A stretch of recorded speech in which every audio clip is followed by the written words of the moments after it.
Many awesome casting coming to my channel, such as the initial Mazda RX-7, which I'll showcase later in my video. Very happy to pick up a couple of the mainline Hot Wheels on the pack today. Too bad there's no Super DeLorean time machine, but I'm glad that Singapore, for now, has the latest Hot Wheels on par with the US. And these are the Hot Wheels videos that I always wanted to do, but our Hot Wheels are very dated. So I consider this as a special case. And today I like to showcase two of the castings which has many modification potential. And that is the Land Rover Series 3 pickup and the ever popular Datsun 510. Let's take a closer look at the latest Land Rover Series 3 pickup. This casting will be a sure hit among many customizers. And I'm looking very forward what customizer can do to this Land Rover casting. I too intend to custom this pickup, not at a very fast pace, but it's definitely not just a simple wheel swap. I need a little brainstorming for what I can do to this Land Rover casting. Next is the latest Datsun 510 in MOMO livery. It's a retooled mainline by Mattel, and it's very different in terms of construct with the rest of the Datsun 510, except those with opening hood. You can see the old casting such as this Bluebird.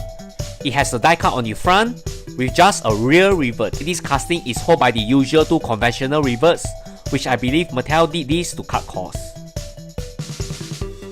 This is my very first and one and only MOMO Datsun which I picked up on the pack. I really love the MOMO livery on this Japanese nostalgic car. It pairs really well with my Celsonic Datsun Bluebird, but you can see the old interlocking tooling works better for the Celsonic Datsun because it has a chrome front which is part of the base.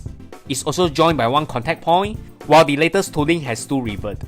On a side note, Mattel also used the interlocking system for the Datsun 510 wagon, such as this Super Treasure Hunt. The latest Speed Blur 510 wagon still use this interlocking system, but who knows, Mattel may also change the tooling method in future. In fact, the mainline Bluebird shares a very similar tooling with the RLC and the club car with opening hood.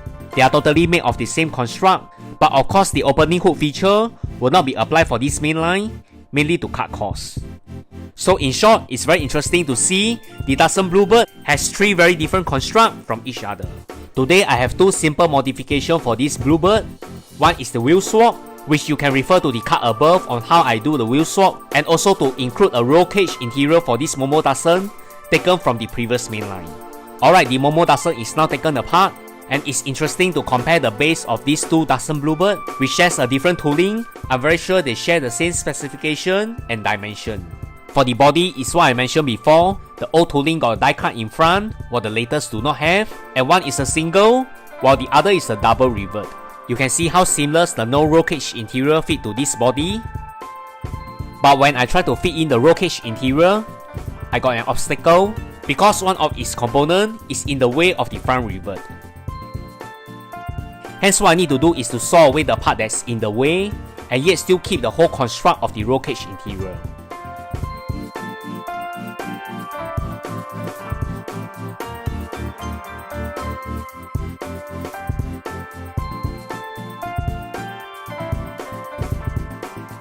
Alright, the excessive part is removed, and now I shall use the cutter to make it wider so that it will not interfere with the rivet.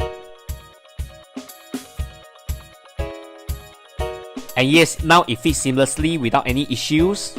And now for obstacle number 2 is, after fitting on the windscreen component, the roll cage interior cannot be fit into the body because of the interference from the front window. Hence I try to trim away the excessive parts and fit in the interior again, and it can't fit because of the same interference from the front. And this time round I decided to trim away the entire parts on the front, and yes, now the roll cage interior fits perfectly onto this MOMO Datsun.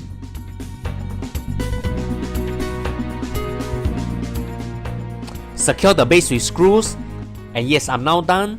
The same old MOMO Datsun with new shoes and roll cage interior.